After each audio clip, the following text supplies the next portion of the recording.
no sniveling. I thought I'd put up this. Hold on. Put up no sniveling. Okay, this is The Decline and Fall of America, starring Jim Greenfield, formerly known as The Jim Greenfield Show, starring the talk host, formerly known as Jim Greenfield, with my loyal sidekick, and producer, who doesn't want me to call him the producer anymore because he gets pissed off at me. I don't produce. Yeah. Formerly known as Stuart Wheat, or some grain. Decline and Fall of America. Yes, you can put the note. You can keep the no sniveling up, don't you think? I got that from famous talk host Peter Weisbach. He had no sniveling sign. Anyway, quote of the day: there are people who occasionally stumble upon the truth, but usually they manage to pick themselves up, dust themselves off, and continue on their way as if nothing had happened. Winston Churchill. And our we got a lot of hot topics. We'll start with America. What went wrong? Why we went off track? Remember the Tea Party, and why the liberal media thinks we're all racist. White privilege isn't all it's cracked up to be. And then from the Dredge Report, the new old geezer party, the OGP, not to be confused with the GOP. So from the starting with the America, what went wrong? From the darkest hour is just before total blackness department. You know, I'm a little rusty. By the way, we need to do some vocal exercises, like yow. Why? No, I'm not rusty in that way, but I mean, it's like, it's not going smoothly because it's been a bit. It's been a while. So, and I forgot to start off with what I usually do, which is something, some kind of an introduction. Something blue, something like, old, something new. God, I wish we could edit this, man. We can't edit this. No, why edit it? It sucks. Stop worrying about editing. What, me worry? Remember Alfred E. Newman, What Me Worry? Yeah. Okay. That magazine's no longer in publication anymore. Go ahead. Cutting through obfuscation like a razor through whipped cream. This is Jim Greenfield. And this comes from the darkest hour is just before total blackness department. Rush Limbaugh, with talent on loan from God, recently raised the question, why, after 8 years of economic success during the Reagan administration, the Reagan Revolution, why didn't everyone see it and see that that's the way to go? And where'd you go, Stuart? How come you're not there? Does that comfort you? I don't know. I know. I thought you were going to talk, so I was just going to let you go. Oh, I see. Okay. I'm producing, for God's sake, and you always take everything away from me. I'm off track to begin with, and you're making it worse. Well, anyway, so Rush raised the question why everyone didn't see from the 8 years of Ronald Reagan what enlightened public policy should be. And the answer that he gave was that was because that's when the Democrats started importing millions of illegal immigrants. So in other words, he blames the fact that after Reagan, we didn't stay on a more limited government, constitutionalist, conservative, free market track, and that we shifted back to left. He blames that on the importation of millions of illegal immigrants. This is wrong. I mean, Russia's brilliant, but that was wrong. The truth of the matter is that most illegal immigrants don't vote. The main problem is not illegal immigrants. The number of illegal immigrants who vote is insignificant compared to the millions of college students who are basically brainwashed by commie and social radical professors and left-wing social media and graduate every year and then come out. They do vote. Fortunately, not in as large a numbers as us old guys, but they do vote. And, the question is how many college students are there in the U.S.? And according to the census, there are 19 million undergraduates and 4 million in graduate or professional schools. So you got a total of 23 million students today. secondary level, right? So you have to figure that every year you get about 4 to 5 million are graduating. And of course they're voting, some of them vote even before they graduate. And I think it's the heart of the problem. Now, it's not just the colleges. Everything, they're being indoctrinated with a lot of wacko left-wing ideas by all kinds of social media and media and Hollywood and everything else. But all of those institutions are being fed by the college students, the students coming out of college. And for example, you constantly hear conservatives whining about the liberal media, but they never even bother to ask the question, why? Why is the media so skewed to the left, and to especially now to this radical socialist agenda that Stewart likes? And the answer is obvious. They're coming out of college and they're going into the media. They're coming out of journalism school or undergraduate, whatever, and they go into the media. And so they believe what they believed when they were 22. These people still believe it 20 years later. I mean, some of us come out of college leaning left, and then we get into the business world, and experience may change our ideas. But for those people, that doesn't happen. So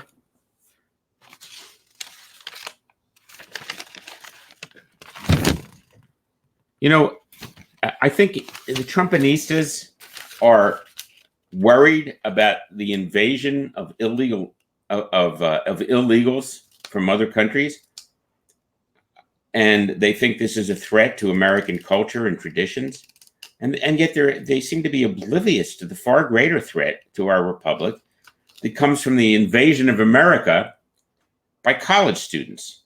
And, the millions of them indoctrinated in these extremist ideologies that, have basically contaminated and polluted our culture and our traditions. And they've infiltrated and taken over every other institution of society.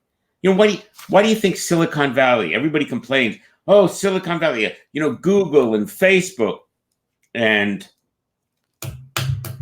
what? Google and Facebook and Amazon and what else is there, Stuart? What are the other big ones? Apple. Oh my God, there's a couple. They're completely controlled and dominated by left-wing extremists. Why? Because they're coming out of Stanford and Columbia and Harvard, and that's how they think. That's how they've been taught to think. So I guess the question really is it all over? As this demographic trend continues, and the younger generation is just very radical. They're very radical. The whole younger generation, not the whole, but almost the entire younger generation, very radical, starting from Stewart's age on down. And as I've talked about before, older people are dying off. More conservative people are dying. And so the demographic trend is to a future of a kind of a totalitarian left-wing. I mean, these people, left-wing society, these people don't believe in the Constitution. They don't believe in free markets. They don't believe in individual liberty. They believe in gender and identity politics. And they believe in silencing people who dare to disagree with them. They certainly don't believe in free speech. They believe in Antifa, which uses violence to suppress speech with which they disagree. And we know what's happening on college campuses, that free speech is no longer tolerated. But by the way, back in my day, I went to Cornell during the 60s, and it was like the war in Vietnam. We were very radical. We were very lefty, the students. But we had debates. Most of our faculty in the social sciences tended to be more liberal, but we had a few conservatives, and we had open debate. Nobody tried to shut them down. It hadn't gone that far, So, the question is whether there's anything that could be done to stop this trend or reverse this trend before it's too late. And the answer is, I don't think so. But there are ideas that could maybe help. For example, I think college is obsolete today. You know, the idea of a college campus, and you go there for 4 years and you live on the campus, and you get a liberal arts degree. You know, that may have worked great for a couple of 100 years, but today, in the age of the internet, we have students running up, individual students running up hundreds of thousands of dollars of debt to go to elite colleges where they're taught a lot of stuff which is of dubious validity and dubious utility. So could we who are alarmed by what's happening on our college campuses, could we present an alternative that would undermine, I had been thinking, well, if there was some way to pressure colleges and universities to start hiring more diverse faculty, diverse in terms of their thinking, basically get more free market professors, more libertarian professors, more conservative professors, whatever, something that's an alternative to the radical socialism and gender identity politics that's being taught. But the administrators that are running these campuses are also far left. So how would you pressure them? I mean, maybe if all the alumni got together and said, we aren't making any more contributions until you stop this nonsense and bring in some more diversity of thought. Yeah, maybe, but I don't expect that to happen. So what about creating alternatives to these colleges and universities without having to spend huge amounts of money? I mean, in the day of the internet, isn't it kind of obsolete to have one professor teaching a class with 50 or 100 people in it, where you could take the very best people in the field and they could be speaking to 200,000 people on the internet? What is it about sitting in a classroom that is more valuable than watching a professor online teaching the same materials? And, okay, are you actually asking this question? Yeah. Okay, I can actually speak to this.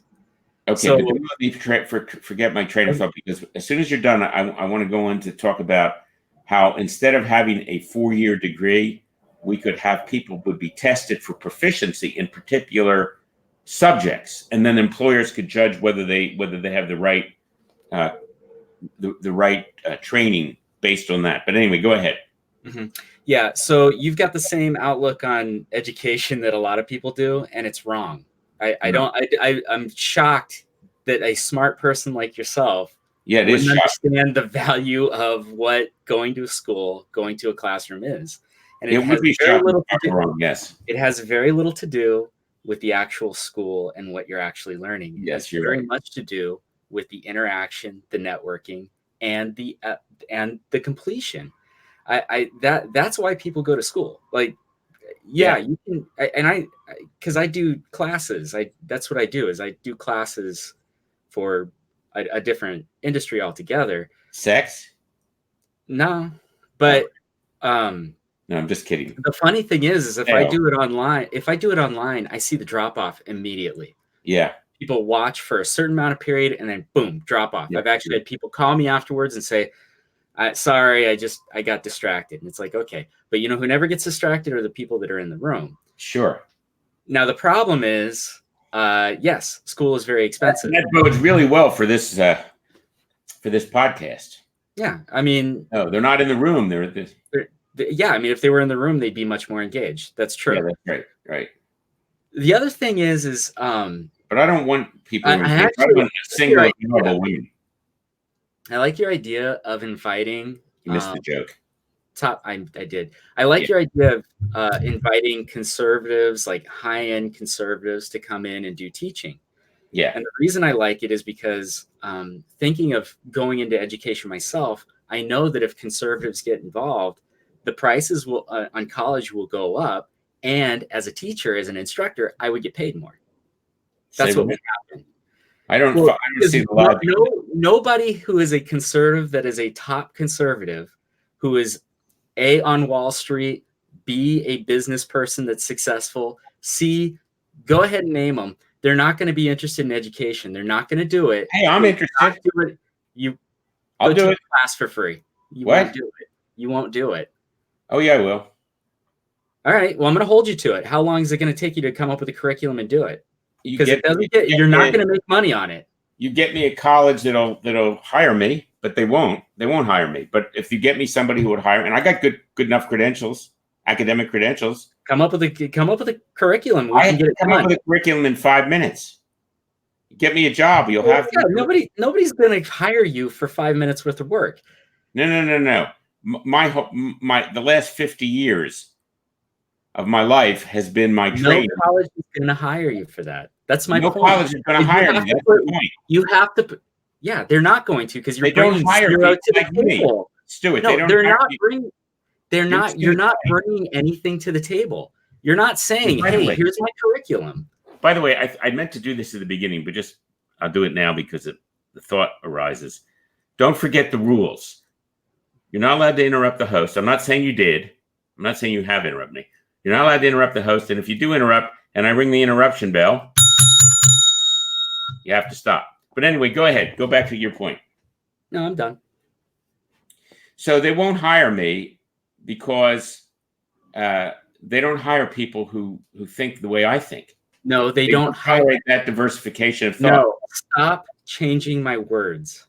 That is not fair. What's your What point? I'm saying is you're not bringing any value. Come up with a curriculum, which is what every teacher does, and then sell it in. But you won't do it because you won't make any money until someone buys it. No, you're That's wrong. the problem. You're wrong. If there was Well, a then don't college, go. hello, Then go. Stuart, suppose you get a college in this area that says, Greenfield, we'd like you to teach a course here if you can come up with a good curriculum. I'd be happy to do it. I would do the work to make to show them the curriculum. It's not going to happen. No college would hire me. They're not going to do it for I'm the liberals wrong either. person. Huh? They're not going to do it for liberals either. So I don't understand your point. Well, I don't understand why you say that. They hire liberals all the time. They're all liberals. Because they have done the work. They have made the curriculum. I can't walk into a school. I draw up a You're going to interrupt me now? I'm trying to get clarification of what you're saying. I'm trying to answer you. If I write a curriculum, how many pages do you think it should be? It's a curriculum. I don't know. I'm currently 50 pages into 25% of a curriculum right now. Saying that if I wrote a 50-page curriculum, you could go to some college in this area and they say, yeah, we like this curriculum, we'll hire him. Because you have something to sell, yes. You would do that. You think that would happen? I'm saying it's more likely to happen. They might meet you and not like you and not hire you. I'm not saying that's the case, but you'd at least get a meeting. I doubt it. Okay, well, I like the imagination. They go to my website, Stuart. They go to my website. They go to my podcast. They look at it for 5 minutes. They say, no way. This guy's politically incorrect. You're going to know better than anybody. Huh? I mean, I like how your imagination works. It's good. No, it's not imagination works well. No, I'll tell you why you think what you think is because you are not looking at the media that talks about what's going on college campuses, so you're not aware of it. No, Jim, I'm talking from a standpoint of an educator. I'm talking from. They do not tolerate conservative or free market thought on campus, and I'll give you a very prominent recent example. I went to Penn Law School, right? It's one of the top law schools in the country. Penn Law School has shut down a professor there named Amy Wax because they think she's a racist. She's no more racist than you or I. She's a conservative. They shut her down. They won't let her teach courses anymore. You think Penn Law would hire me? That was not a rhetorical question. You can answer.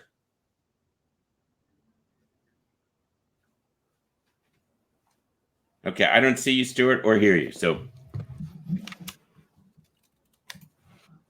I'm sorry. What was the question? Did you hear what I said about Amy Wax at Penn Law School? Mm-hmm. So this is what's happening, and you don't know about it because the media that you consume doesn't report it. Well, it's no media. I don't listen to the media because I don't listen to it because of bias. You're right. Social media, the internet, whatever. It's going on in college campuses all over the country. Now there are exceptions. There's Hillsdale College has diversity of thought. They're tolerant of speech. University of Chicago is pretty left leaning, but they do have a free speech policy there. George Mason University allows free speech. Most of the colleges and universities in the country do not allow conservative or free market thought to be taught. They just don't allow it. Okay. They have diversification. They have diversification of race. Their idea of diversification is that people of different races and ethnic groups and genders and transgenders, but diversification of thought, no. That's what this rant is about. Is the problem we have on college campuses, that they only tolerate a certain kind of thinking. They have, on some colleges, they have safe spaces where if the students are offended or are upset by some point of view they hear that's different from their own, they can go to the safe spaces and have hot chocolate and chocolate chip cookies and play with crayons. And some colleges have free speech zones where they have a very restricted area where they allow free speech, but that doesn't include the classroom. You're not allowed to say anything that offends other people. And if you do, you can get reported to the administration. This is going on over the country. Just look into it. I'm not going to, because I really just don't care. Okay. If you feel that these schools are not, then don't send your kids there.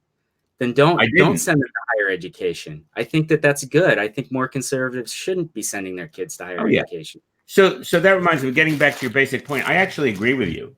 I mean, the college experience, it's really not a bad thing for a younger person to go and spend, a couple of years in a place like that where it's, it's about the life experience and exchange of ideas and learning.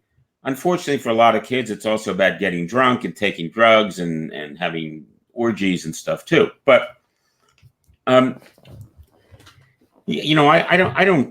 had a good experience in college, so I'm not really knocking that. But my feeling is that it's gotten so crazy that there should be alternative ways to get educated. And you're right, of course. People are more engaged with the teacher if they're in the room, and it's a better experience. But we may not have that luxury at this point. We've got $1.5 trillion of student debt, and the federal government is pouring billions and billions of dollars into subsidizing education, which is pushing the prices up. It's the law of supply and demand. When the government says to the students, we'll give you grants, we'll give you low interest loans, so you can go to college, well, that means that more money is getting funneled into the colleges, and the colleges, therefore, are raising their tuitions and spending more money on paying faculty more, paying administrators more, hiring more administrators. And some of those administrators are in charge of diversity and political correctness. And so that's what's causing this. So maybe it would be more efficient. See, it's not, I don't want to focus it just exclusively on the idea that you'd have courses taught online. And like you say, it's right. If you've got 200,000 people learning a course online, they're not as engaged as they're in the classroom. But here's how I would do it. If you have tests for proficiency in particular areas, and let's say you want to get a job, maybe you want to get a job in high tech, but you don't go to college. So you have to take certain courses that you can take online that will test your proficiency in computer programming or algorithms or whatever. I don't know, whatever this stuff is. So if you can take those tests and pass them and prove you're proficient and you get a score on them, which you can then take to prospective employers and say, see, I have this knowledge, I have this skill. It doesn't matter how you get the knowledge. You could get it by reading books. You could get it from your uncle. You could get it by taking courses online or by taking courses at college without even getting credit for them. It doesn't matter because you're taking the test to prove your proficiency. See, as an employer, I would much rather have a guy who comes to me. Hang on, just let me finish this sentence. Then you can respond. As an employer, I'd much rather have a guy who comes to me and says, look, I've taken these tests and I've proven myself proficient in technology and engineering, and here are my test scores. That would mean a lot more to me than a guy comes to me with a 4-year college degree and it's like, but what did you learn there? Okay, go ahead. That happens now. I don't know what you're talking about.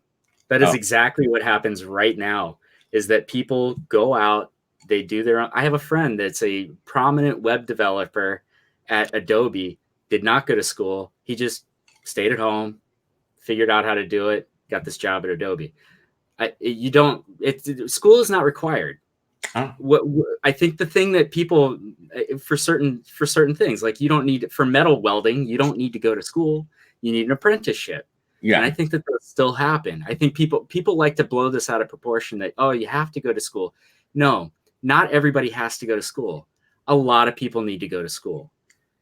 And if, to your point, if you're worried that they're not getting the proper education, then you need to take the steps to help them get the proper education. And complaining about it is not going to do it. That doesn't do anything. I don't know who's going to go do that, though, because if you're making umpteen $1 million per year doing the thing you're doing during the day, you're not going to take time out of your life to go build a curriculum and take it to schools to get them sold in on it unless you can make a profit. And that's exactly what happens. That's what's going to happen.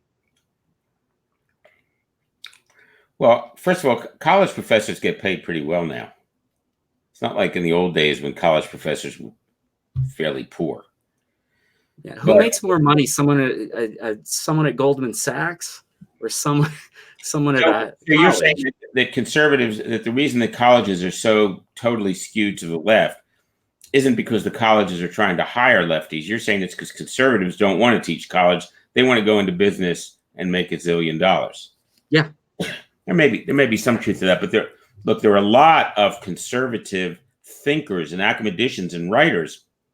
They work for think tanks because they get paid. Well, they get paid, but they're not making millions. They're academicians. They make a lot of money. Hello, but they make a lot of money, Jim. You don't know a lot. Okay, go ahead, look it up. Tell me what the average worker, the average person at Cato Institute or the American Enterprise Institute, how much they make. But the point I'm trying to make is that there's a reason that conservative thinkers and writers and academicians don't go on to college campuses, that they can't get hired. Some of them go work for think tanks. That's kind of like the center of conservative thought is think tanks. Anyway, my bigger point, while you're looking that up, is that the demographic trends they're ominous. The generation that's coming up now is so radical ideologically compared to even my generation. You know, I was a baby boomer, right? I was coming up in the 60s. We were considered pretty far out, but nothing compared to this. And they're not taught American history anymore. They have no respect for the Constitution.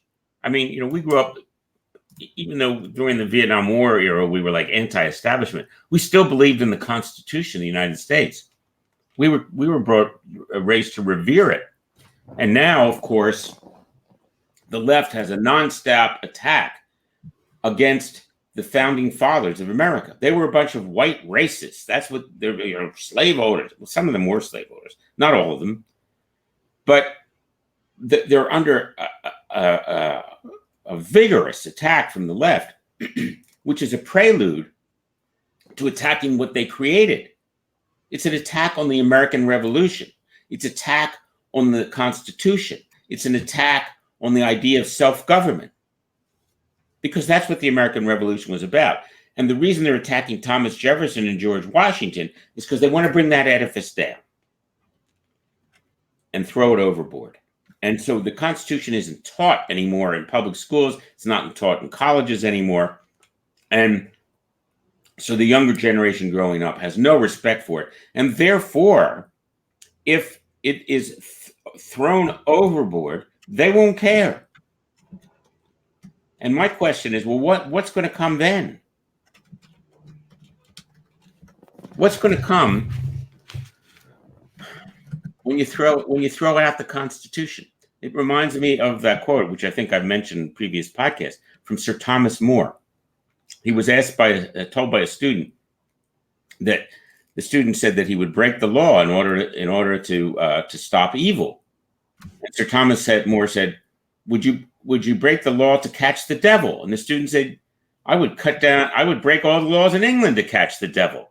And Sir Thomas More said, and when you've cut down all the laws, do you think you will be able to stand in the wind that will blow then? And what will be left to protect you from the devil once you've caught him? Well, that's what these people want to do.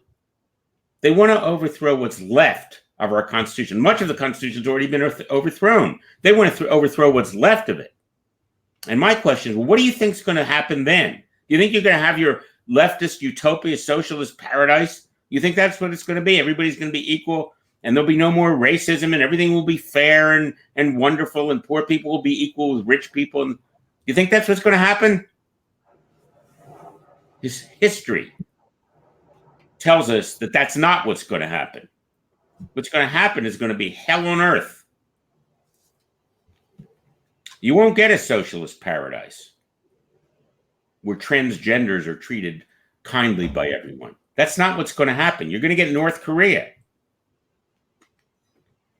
So but this is the demographic trend, and it's like, I'm looking at this and say, well, what would stop this? What would turn things around? Because that's the direction it's going.